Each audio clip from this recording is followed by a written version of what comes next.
Bom dia, pessoal, tudo bom? Nós vamos dar continuidade à nossa aula, né? Que nós já temos início desde o começo da semana sobre as civilizações antigas, né, da América, do nosso continente. Nós já vimos sobre os maias e os astecas. Agora nós vamos ver, né, igual continuar vendo o que a gente já começou na aula de ontem, é, sobre os incas e depois a gente vai falar também um pouquinho sobre os tupi-guaranis, que eram os primeiros habitantes aqui do Brasil, né, da nossa região onde que nós vivemos hoje em dia. Na aula passada, a gente já começou a ver um pouquinho sobre a civilização inca, né? Como que ela era organizada, qual era o tamanho do seu território. E agora a gente vai falar um pouquinho sobre essa sociedade, como ela era organizada, né? Hierarquicamente, e também um pouquinho sobre as suas economias e os seus saberes, os seus conhecimentos adquiridos naquela época, tá? Eu queria que vocês abrissem o livro de vocês lá na página 70, para a gente dar continuidade à leitura. E eu queria que vocês acompanhassem a leitura comigo no livrinho de vocês, tá? Ou pela telinha aqui do computador também. Mas eu acho que no livro fica melhor porque fica maior a imagem para você, tá? Então vamos lá. O imperador Inca era considerado uma divindade e recebia o nome de Sapa Inca e de Filho do Sol. Quando morria, o Sapa Inca, que era o imperador, era mumificado e cultuado. Entre os imperadores incas, podemos destacar Pachacuti, que governou de 1438 a 1471. Pachacuti criou uma regra que contribuiu para a extensão do Império Inca, e segundo essa regra, quando o soberano morria, preste atenção, um dos seus filhos assumia a chefia do Estado, recebia o direito de governar, declarar guerras, fazer a paz, cobrar impostos, mas ele não recebia qualquer propriedade material, tá? De império, de casas, de comércio, de dinheiro, de ouro, enfim, tá? Ele só recebia o poder. Tudo o que pertencia ao Inca morto passava para os seus outros descendentes de linha masculina, tá? Então, o filho que ficasse com a chefia do Estado não poderia adquirir os outros bens daquele imperador, tá? Então, isso fazia com que eles tivessem que aumentar o seu território cada vez mais, tá? Então, continua a leitura aqui comigo, ó. Tudo o que pertencer ao Inca morto passava para os seus outros descendentes em linha masculina. Somente os filhos homens que recebiam, tá? Que formavam um grupo social denominado de Panaca. Eles eram responsáveis pela preservação da múmia do Inca e pela manutenção de seu culto, tá? Então, como eu acabei de falar, o imperador, quando ele morria, ele era mumificado e ele era cultuado, tá? Aí, o império ia ficar o poder do império ia ficar com um de seus filhos, tá? E aí ele ia poder governar, decidir guerra, decidir paz, né? Enfim, cobrar impostos, essas coisas do governo, né? E os outros filhos recebiam os bens materiais. Tá? Então, o filho que pegasse o governo, o poder do governo, ele não poderia adquirir os bens materiais. Já os outros descendentes, né, é, daquele imperador, né, daquela múmia, no caso, que né, já morreu, eles pegariam essas coisas materiais, né? E eles também cuidavam daquela múmia, daquele corpo daquele imperador que estava morto. Então, eles eram responsáveis para preservação da múmia e também para manutenção de seus cultos, porque como esses imperadores eles eram considerados uma divindade, né? Quando eles morriam, eles eram cultuados como deuses, tá bom? Então, olha só, continuando a leitura. A cada sucessão era preciso começar tudo de novo. O rei recém-chegado não tinha alternativa senão ampliar limites do império, conquistando novos povos e novas terras.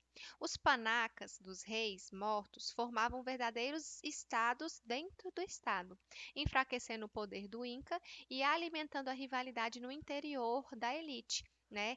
Então, por um lado, essa regrinha que foi criada, ela era benéfica pelo fato de que cada vez que morria o imperador, o novo rei, o novo imperador precisaria aumentar os seus territórios para poder ter então o seu legado, né, seu palácio, né, seu rebanho, enfim. sua própria região. Isso foi benéfico pelo lado de aumentar o território deles, mas em relação a ao convívio interno, né, acabou gerando alguns conflitos dentro daquele império e fez então com que aquele império se enfraquecesse, né, ficasse fraco e pudesse então ser ruinado, né, ter seu poder, eh, como que se diz, tomado por outras civilizações, tá? Eh, esses panacas que eram os responsáveis para cuidar daquela múmia, daquele corpo daquele imperador que faleceu, eles acabavam criando um estado dentro do estado, querendo ter as suas regras, né? Querendo ter as suas leis, e isso foi enfraquecendo o poder do Império Inca no geral, né? E criou várias revoltinhas internas daquele próprio povo, né? Então isso fez com que o Império Inca enfraquecesse totalmente, ficando assim fraco, enfraquecido quando viessem outras civilizações para poder tomar aquela região, né? Aquele império, tá? Então, olha só, além do imperador, agora a gente vai ver um pouquinho sobre a organização, como que aquela sociedade era organizada. Além do imperador, a elite inca era composta por sacerdotes, chefes militares, governadores de províncias e funcionários do estado. Também havia grupos privilegiados de artesãos, guerreiros, projetistas e contabilistas, tá? A maioria da população, como nas outras civilizações também, era formada por camponeses. Então, tinha uma pequena parcela da população que era a elite, né, que eram os mais ricos, mais poderosos. Então, essa elite, esses mais ricos, eram sacerdotes, né, dos templos religiosos, chefes militares que organizavam o exército, governadores das províncias e os funcionários do estado. Então, essa era a principal elite, né? Os principais daquela elite. Ainda assim, havia uma pequena parcela de alguns outros grupos que também eram privilegiados, como alguns artesãos, alguns guerreiros, projetistas e contabilistas. Então, existia essa pequena parcela que era a elite, né? População, a parcela da população que era mais favorecida. A maioria da população era feita por camponeses, tá? Eles se dedicavam sobretudo ao cultivo de milho, batata, feijão, quinoa, tomate e tabaco, e também a criações de animais como lhamas e alpacas. Esses animais, eles eram utilizados para o transporte de cargas e também para a obtenção de lã, leite e carne, tá?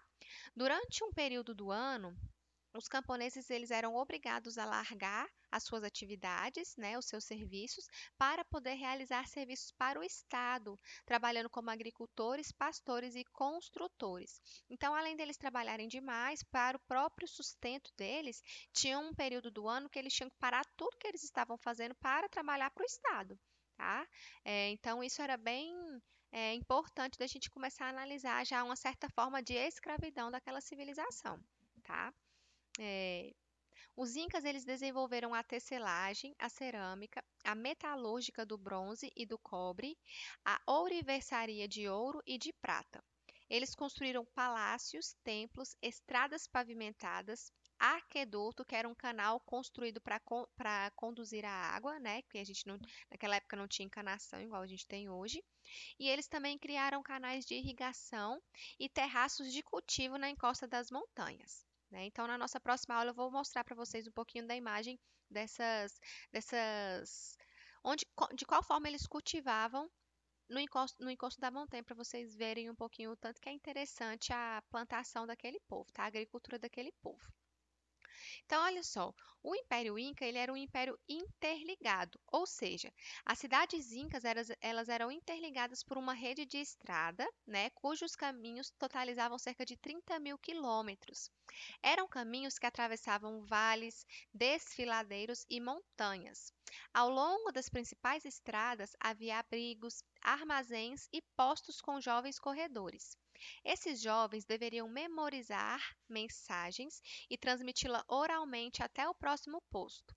Isso fez com que permitisse uma rápida comunicação entre diversas regiões do império, né? Essa questão desses jovens corredores, eles iam lá, um imperador ou alguém muito importante passava uma mensagem para eles, então eles pegava aquela mensagem, memorizava, saía correndo rapidão, alguns quilômetros, né, na estrada até chegar em outro posto. Chegava em outro posto, passava a mensagem para o próximo corredor. Ele tinha que memorizar aquela mensagem, saía correndo, correndo, correndo, até chegar no outro posto. E assim eles iam fazendo até a mensagem chegar ao destino.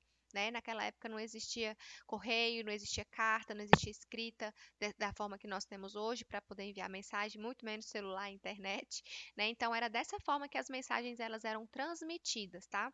Oralmente, de pessoa para pessoa até chegar ao seu destino final, tá? Pra gente hoje a gente fala, meu Deus, que loucura! Quanto tempo que demora para chegar uma mensagem de uma região até a outra? Mas naquela época era o meio mais rápido de comunicação que eles tinham, né? Era essa forma de comunicação que eles tinham naquele período, tá bom?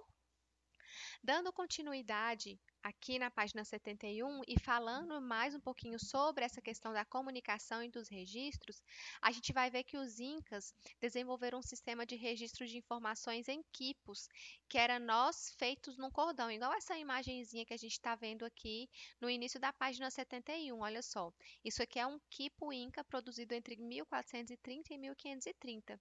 Né? Hoje em dia ele se encontra num museu etnológico lá na Alemanha. Tá? Mas era dessa forma que eles utilizavam é, um sistema de registro de informações, né? Esses quipos, eles eram feitos em uma série de cordões coloridos, nos quais a posição e a quantidade de nós representavam números. Esses quipos serviam para registrar, por exemplo, os impostos, as divisões do tempo, né? Era um eficaz sistema de mensageiros, transportava esses quipos de uma parte até a outra do império, trocando essas informações fundamentais para o controle administrativo, né, sobre a produção, sobre o comércio, sobre o pagamento de impostos, sobre a população, né, das diferentes cidades do Império Inca. Então, por mais que hoje em dia a gente olhe isso, meu Deus, que loucura! Um monte de cordinha cheio de nó, mas para eles era de extrema importância na comunicação e no registro também, porque eles precisavam registrar todas essas questões que eu falei para vocês, do tempo, né, da divisão do tempo, da quantidade eh, de impostos que eram recebidos ou não. Então, isso, hoje a gente olha e fala que loucura, mas aquilo ali era de uma tecnologia tremenda para aquele povo daquela época, tá bom? É, Muitos quipos foram destruídos pelos conquistadores espanhóis, mas aqueles que resistiram se tornaram importantes fontes para o estudo da história dos incas. Então, sempre quando a gente fala conquistadores espanhóis, é a mesma coisa que a gente imaginar os conquistadores portugueses aqui na nossa região, que era o Brasil. Né? Os indígenas, os tupi-guaranis, que a gente vai ver daqui a pouquinho, já habitavam o nosso território brasileiro antes da chegada dos portugueses. Mas, com um tempo, os portugueses, Cristóvão Colombo achou, né, o nosso território, dizendo ele descobriu, né, e eles então conquistaram também o nosso território. Mas lá naquela região, quem foram os conquistadores daquela região foram os espanhóis. Tá? Então, quando a gente vê os conquistadores espanhóis, a gente pode pensar mais ou menos na mesma questão dos portugueses aqui no Brasil, tá bom? Então, olha só, o Império Inca ele se estendia por vastas regiões, integrando diversas culturas, religiosidades e línguas. Contudo, o Quichua, ou Quechua, foi uma das línguas principais adotadas pelos Incas. Hoje, essa língua ela é falada por cerca de 10 milhões de pessoas na América Latina. O Quichua influenciou também o português brasileiro, dando origem a palavras como côndor, chácara, mate e pampa. Então, essas palavras que eu acabei de citar, elas são originárias dos incas, dessa língua Quichua, né? Ou Quechua, também na mesma, tá?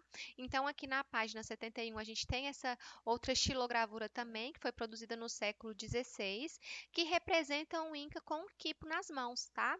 Essa imagem, ela pertence a um colecionador particular e ela faz parte da obra do cronista indígena peruano Felipe Guamán Poma de Ayala, tá? Então, essa estilogravura ela é bem importante para representar isso que a gente está estudando agora nesse momento, tá bom?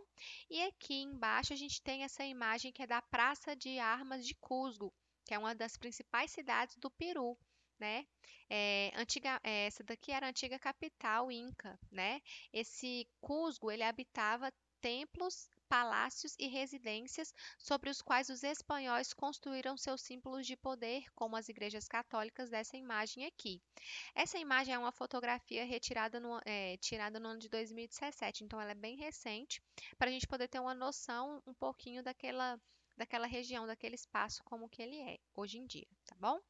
Então, isso foi um pouquinho sobre a civilização Inca. Tá? Nós já vimos os astecas e os maias.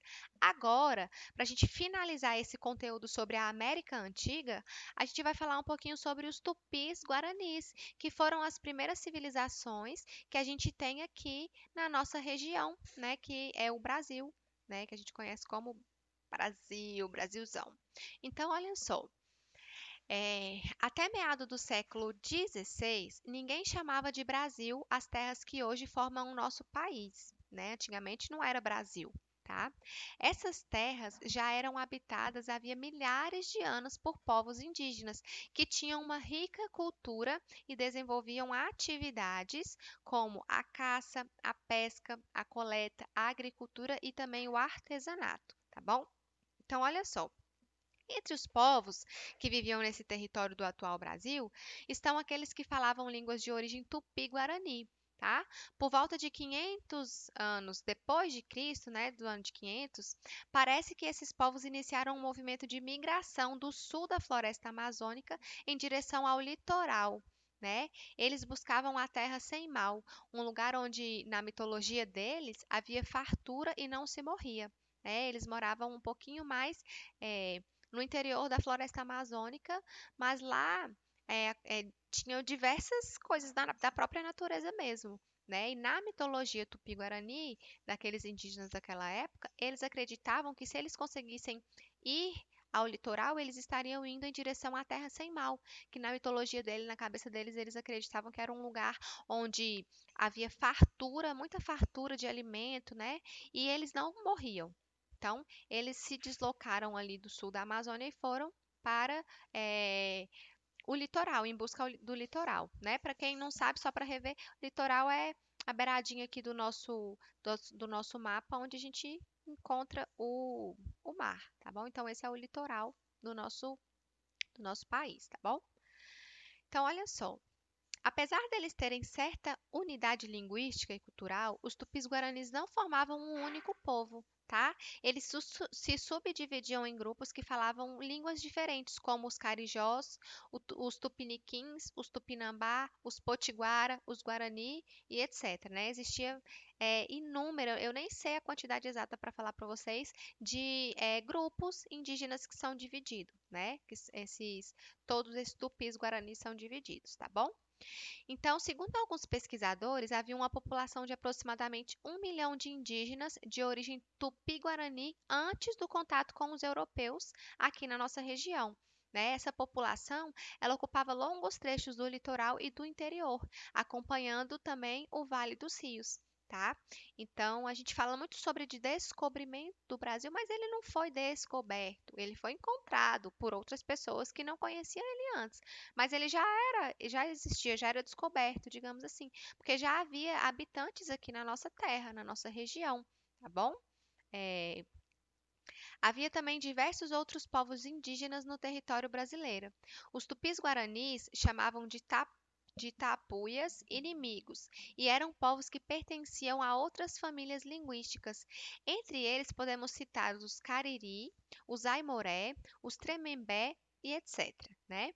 O mapa a seguir mostra as áreas ocupadas por alguns povos indígenas no território que hoje abrange o Brasil. Então, essa distribuição dos indígenas aqui, como a gente está vendo aqui na legenda do nosso mapa, né, na descrição do nosso mapa, ele se chama, esse mapinha aqui é sobre a distribuição dos indígenas no Brasil. Então, cada cor aqui, ó, a gente tem uma família indígena, uma família linguística. Então, a gente tem de laranja os tupi-guaranis, de amarelo a gente tem os G, de lilás, de roxinho aqui a gente tem os aruaque, com esse verdinho a gente tem os Caribe. Esse verdinho, verde água aqui, ó, a gente tem os povos Cariri. Já aqui nesse amarelo mais forte, aqui nessa região do Rio Branco, a gente tem os povos indígenas que eram chamados de pano, tá? Esse pedacinho marrom aqui nessa beiradinha, a gente tinha os tucano. Nessa região aqui, lá na beiradinha do sul, lá de Porto Alegre, a gente tinha os charrua. E aqui, nesses lilazinho um pouco mais claro, eram outros, né? Vários outros povos que tinha aqui também.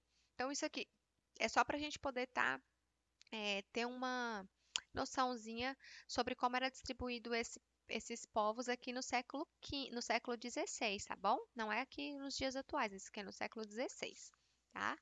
É, então, olha só para a gente já responder essa perguntinha aqui, ó.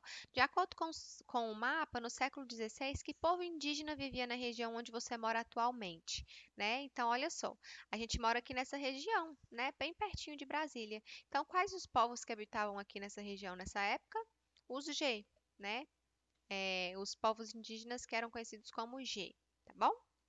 Então, como que era organizada essa sociedade tupi-guarani aqui, antes da chegada dos portugueses no Brasil? Então, olha só. Os tupi-guaranis estavam divididos em diversos grupos.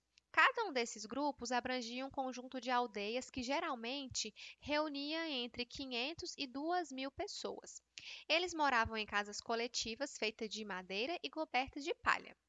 Essas aldeias eram lideradas por chefes e por conselheiros, como os pajés e os caraíbas, que tinham funções religiosas.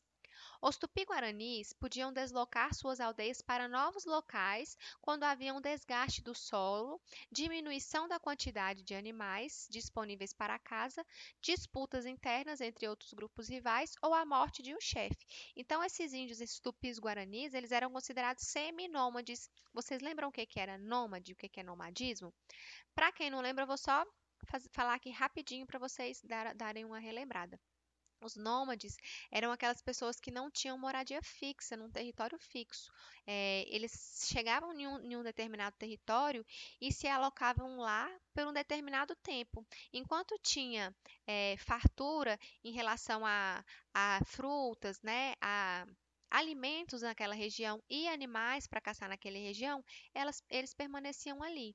No momento em que aqueles alimentos e aqueles animais iam ficando escassos, eles iam se deslocando para outro lugar, né? Os povos que eles têm moradia fixa, eles são chamados de sedentários. E os que não têm moradia fixa, eles são conhecidos como nômades. Os tupis guaranis, eles eram semi-nômades, tá? Por quê? Porque não era sempre e toda ocasião que eles mudavam de lugar. Não era apenas só realmente acabar aquela fartura daquela região. Mas eles ficavam um tempinho a mais, mas quando realmente aquela região estava ficando escassa e aquele solo ele ia ficando infértil, porque quando você vai plantando, né, cultivando muitas coisas daquele solo, com o passar do tempo ele vai ficando infértil. Então, quando chegava esse momento onde eles realmente não tinham mais como utilizar aquele solo, não tinha muitos animais ao redor e estava escasso já a questão dos alimentos, eles se deslocavam para outras regiões.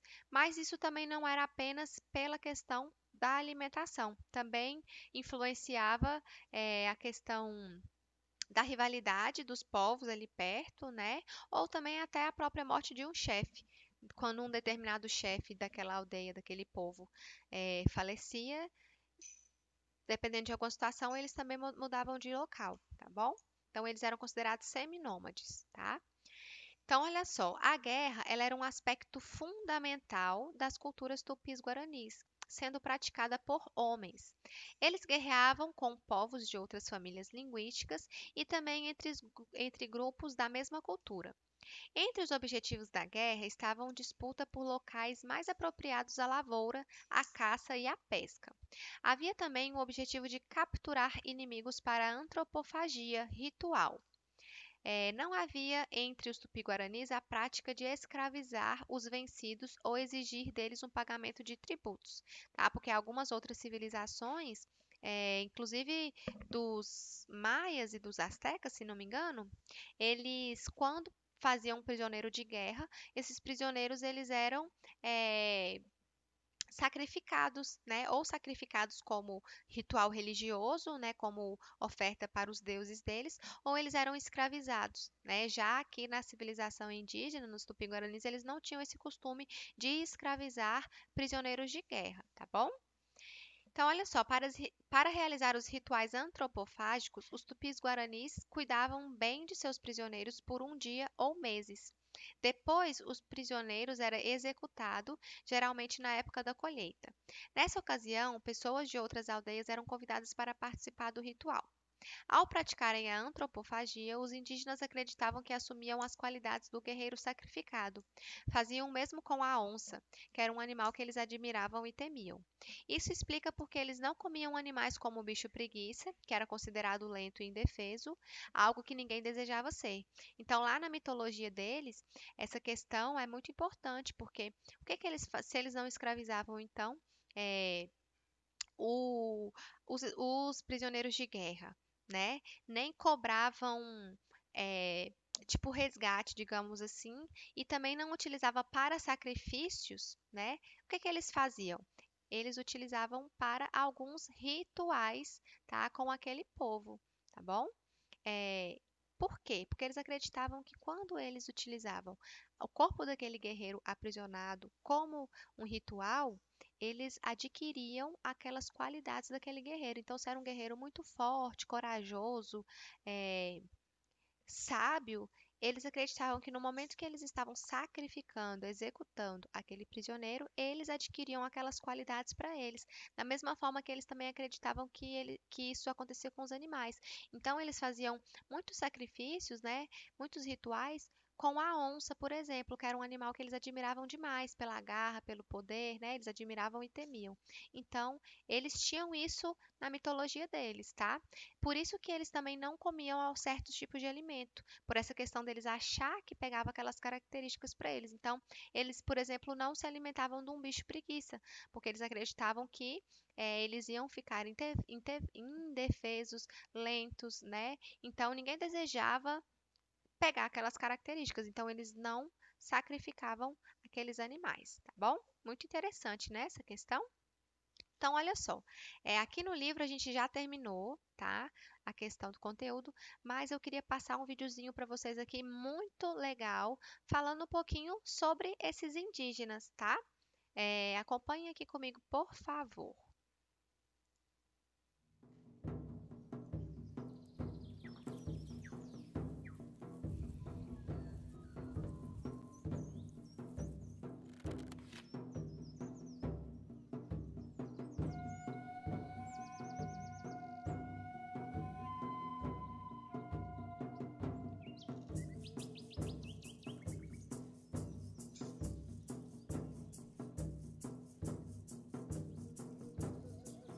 Quando Cristóvão Colombo navegou até a América em 1492, pensou que tivesse chegado às Índias, batizando de índios os nativos que encontrou.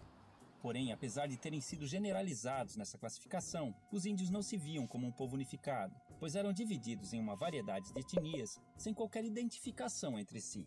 Acredita-se que os primeiros habitantes das Américas chegaram há mais de 20 mil anos, atravessando uma passagem congelada entre a Ásia e a América do Norte, e então espalhando-se por todo o continente. Em algumas regiões, formavam civilizações avançadas. Já no Brasil, fragmentaram-se por todo o território, formando grupos de diferentes tamanhos.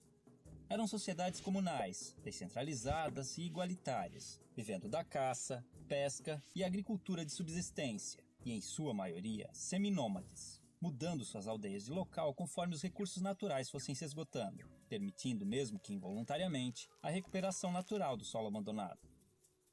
As habitações eram geralmente coletivas, chamadas de ocas, variavam de tamanho e forma entre as tribos, mas normalmente eram dispostas em torno de um espaço cerimonial, onde realizava-se todo tipo de atividade diária, além de celebrações e ritos conduzidos por pajés e anciões. As tribos eram formadas por laços de parentesco e afinidades, e mantinham contatos com outras comunidades através de relações de comércio, cooperação, casamentos, alianças e também de guerras, que eram comuns entre as sociedades indígenas, apesar de sua natureza pacífica. A virgindade era pouco valorizada e a vida sexual costumava ser livre de tabus. Muitos homens ofereciam favores sexuais de suas esposas a visitantes, como forma de cortesia. As famílias podiam ser monogâmicas ou poligâmicas, e o divórcio era algo corriqueiro.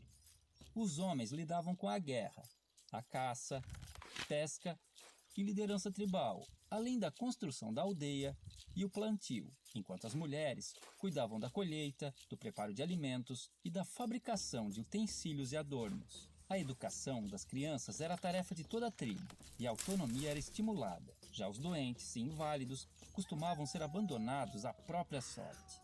Os indígenas tinham conhecimento na fabricação de bebidas fermentadas e deixaram grande herança à culinária brasileira, com pratos derivados da mandioca e do milho. Sua dieta também era diversificada em proteínas animais, graças à caça e à pesca. Em festejos, cobriam seus corpos com pinturas, penas e plumas, e a nudez no dia a dia era comum e não causava vergonha. Por viverem em florestas, muitas vezes precisavam usar protetores genitais e tangas, mas mantas cobrindo o corpo eram raras. Muito higiênicos, devemos a eles o costume do banho diário. Mantinham muitos ritos e crenças religiosas, os quais podemos identificar por xamanismo, uma mistura de religião, crença, sistema de pensamento e configuração do mundo, em que acredita-se num universo não linear, sem início e sem fim definidos, onde o tempo se confunde. Não possuíam uma doutrina, assim como não acreditavam em um Deus único e supremo, tendo a figura do xamã, o pajé, como seu elo com o mundo divino. Em sociedades sem esses representantes, acreditava-se que os espíritos e antepassados se comunicavam com os humanos através de animais, sonhos e visões. Muitas de suas lendas tornaram-se populares entre os não-índios, enriquecendo o folclore nacional. O uso de alucinógenos, tabacos e ervas era muito comum nos mais diversos rituais. Orientados pelas fases da Lua e conhecimentos astronômicos, entendiam as relações entre as mudanças climáticas, nas quais baseavam seu plantio e colheita. Antes da chegada dos europeus, acredita-se que existiam mais de 1.300 idiomas nativos, hoje reduzidos a apenas 270, que deram origem a diversas palavras da língua portuguesa. Não possuíam um sistema de escrita, mas algumas sociedades desenvolveram sinais e formas gráficas, cujo estudo pode revelar mais sobre seus hábitos. Há indícios de uma grande diversidade de produção artística, que integrava-se ao seu modo de vida e ritos cotidianos, com destaque para a dança, a cerâmica, a tecelagem, a cestaria, a pintura corporal, a arte plumária e principalmente a música. Contudo, os indígenas não possuíam a figura do artista, e todos podiam ser hábeis em diversos aspectos, pois dedicar-se exclusivamente a uma atividade, como na sociedade atual, era sinal de desequilíbrio espiritual e obsessão.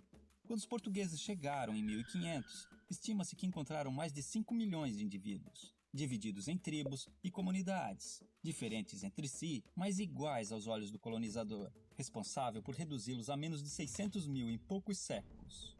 Desconhecendo invenções ocidentais como o espelho, a roda e as armas de fogo, o choque cultural foi enorme, assim como o fascínio dos indígenas, que ainda viviam em sua pré-história. 3 armas foram fundamentais para o domínio dos colonizadores sobre os nativos. A arma de fogo, aliada nas conquistas das tribos e determinante na aceitação da superioridade portuguesa pelos índios remanescentes. A Bíblia do Jesuíta, responsável pela aculturação dos indígenas e a adequação ao moralismo cristão dos ocidentais.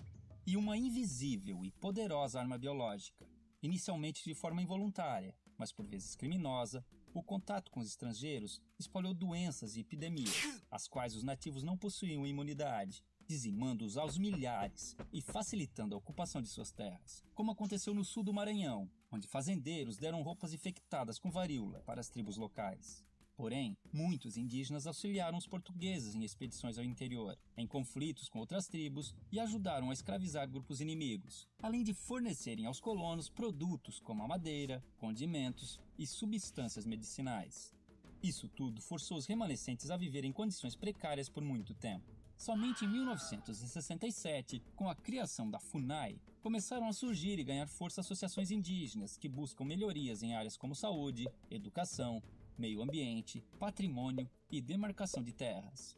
Em 1961, foi criada a primeira reserva indígena brasileira, o Parque do Xingu, representando um grande avanço nas conquistas desse povo. Há hoje no Brasil comunidades indígenas em todos os estados, e muitas lutam pela sobrevivência e manutenção de seus costumes e tradições, sendo constantemente ameaçadas pelo agronegócio, que busca expandir seu território, mesmo através de métodos irregulares. Muitos índios são mortos em conflitos ou expulsos de suas terras, acabando em situação de pobreza nas grandes cidades, vítimas de preconceito e violações de direitos humanos. Como se não bastasse, alguns povos começaram a sofrer novas influências de grupos religiosos neopentecostais, que, impondo conceitos como o pecado e a culpa, geraram conflitos internos, fazendo os índios verem no suicídio uma saída para seus problemas. Contudo, ainda existem tribos isoladas no mundo moderno, vivendo como seus ancestrais, principalmente na região amazônica. Outro caso interessante são grupos que vivem em cidades e reivindicam a condição de povo indígena, num processo conhecido como etnogênese, pois, de acordo com a antropologia, a etnia vai além dos traços físicos, sendo também um grupo social, e enquanto mantiverem seus sentidos e valores, se identificando como tais, esses indivíduos não deixarão de ser índios. Assim, podemos vê-los integrados aos hábitos modernos, e vivendo nas cidades,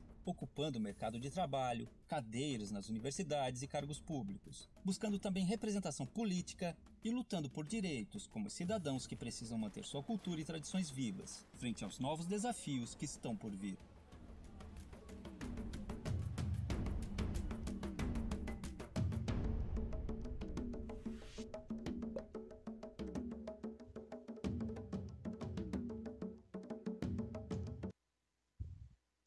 Muito legal, né? Esse videozinho. É bom que ele fala de uma forma bem direta, bem simples, explicando totalmente essa história dos indígenas, né? Claro que a gente pode se aprofundar um pouco mais, tem algumas outras questões que a gente pode trabalhar, depois discutir em outros momentos, mas no geral, para a gente conseguir compreender um pouquinho melhor sobre os os nossos ancestrais, digamos assim, né? Porque foram os primeiros povos do nosso país, a gente consegue respeitá-los um pouco mais, né? Não é porque o indígena hoje em dia usa um telefone, por exemplo, que ele deixa de ser indígena ou que ele se torna menos índio, né? A gente precisa entender um pouquinho sobre essa questão da etnogênese que acabou de ser citado no vídeo, né? Que os indígenas, eles são grupos também inseridos na nossa sociedade, nas nossas cidades mesmo. Eles também têm casas, né? Alguns grupos de índios têm casas, participam de universidades, de escolas, enfim, e não são menos índios do que outros por esse fato, né?